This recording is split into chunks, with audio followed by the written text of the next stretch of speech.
మాతలందరూ పక్షాన కోరడం జరుగుతుంది.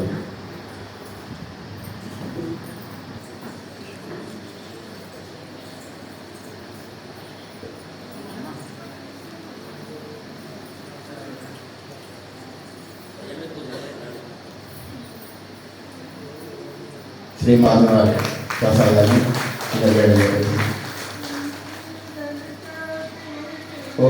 శక్తి కానీ, నడిచే పాదంలో శక్తి కానీ, కదిలే చేతులలో శక్తి కానీ, ఈ శక్తి అంతా ఎక్కడి నుంచి మనకు వస్తున్నది? అసలు ఆ శక్తిని ఏదో ఒకటి కనుక్కోవాలి అనే తపన ఆయనలో ప్రారంభమైంది.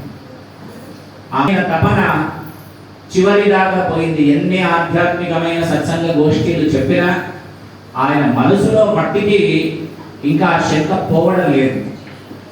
ఏం చేయాలని బాగా ఆలోచన చేసినాడు. చేసి తాను ఉండేటువంటి నివాసం ఏదైతే ఉందో ఆ నివాసం దగ్గరికి వెళ్ళి, ఒక గుహ లాంటిది ఉంటుంది స్వామి ఉండేది. ఆ గుహ దగ్గరికి వెళ్ళి లోపలికి వెళ్ళినాడు. బయట ఉండేటువంటి శిష్యులకు చెప్పినాడు, కొద్ది రోజుల దాకా నేను సమాధి స్థితిలో ఉంటాను. ఆ సమాధి స్థితి నుంచి నేను బయటకు వచ్చే వరకు ఎవ్వరూ మీరు లోపలికి రాకూడదు, ఎవరిని ప్రవేశింపచేయకూడదు అని చెప్పినాడు.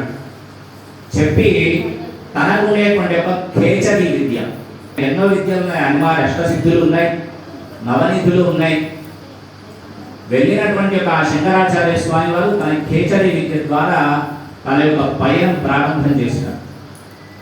చేసి అన్ని అరణ్యాలు ప్రాంతాలు దాటుతూ మానస సరోవరానికి చేరుకున్నాడు. ఆ మానస సరోవరం ఎట్లా ఉంటుందంటే దాంట్లోనే ఉంది మానస సరోవరం. తన మనస్సు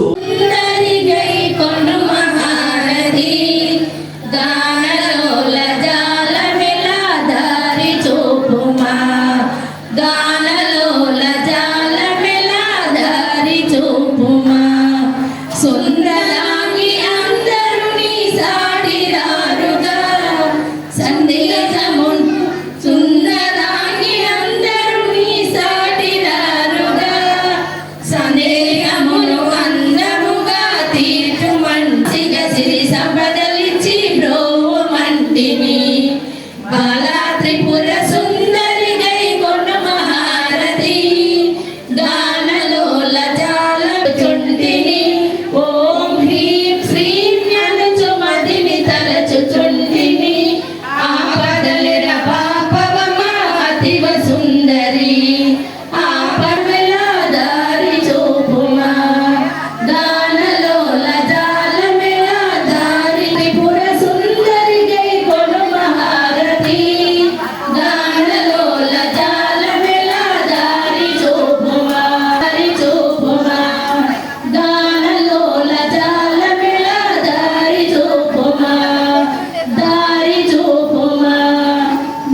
नमामि सहितं नमामि राजराजेश्वर श्रीमत्कामेश्वर कुंडिनी महागणपतये नमः महासरस्वत्यै नमः सर्वमंगलमांगल्ये शिवे सर्वार्थसाधिके शरण्ये त्र्यंबके देवी नारायणे नमोस्तुते మన జగదాలయంలో గీతా భవనంలో సాక్షాత్తు ముగ్గురముల మూలపుటమైనటువంటి జగన్మాత యొక్క సౌందర్య లహరి వైభవం దేవి వైభవాన్ని పురాణ ప్రవచనంగా నేటి రోజు నుంచి 7 రోజుల వరకు ఉదయం 9:30 నుంచి 12:30 వరకు ప్రవచనంగా చెప్పుకోవడం జరుగుతుంది.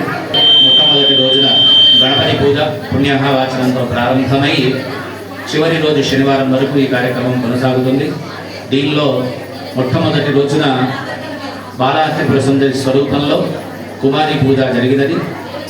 సౌందర్య లహరిలో ఉండేటువంటి దేవి వైభవాన్ని శంకరాచార్య స్వామి వారు ఎలా వివరించారో దానిలో ఉండేటువంటి యొక్క యంత్ర మంత్ర తంత్ర శాస్త్రాల్లో చెప్పిన విధంగా ఒక్కొక్క శ్లోకంలోని ఒక్కొక్క అక్షరంలో ఉండేటువంటి యొక్క వివరించుకునేటువంటి అవకాశం పరమాత్మ మనకు కలిగించినందుకు ఆనందపడుతూ అందరినీ ఆహ్వానిస్తూ అమ్మవారి యొక్క పరిపూర్ణ కటాక్షం మనందరిపైన ఉండాలని మనసారా ప్రార్థన చేస్తూ అవకాశం కలిగిన ప్రతి ఒక్కరు కూడా ఉదయం 9:30 గీతా భవనంకి చేరితే 12:30 వరకు అమ్మవారి యొక్క వైభవాన్ని శ్రవణము చేసి అమ్మ కృపకు పాత్రలు కావాల్సిందిగా పేరు పేరున నిర్వాహకులు కోరుతున్నారు. జై భవాని.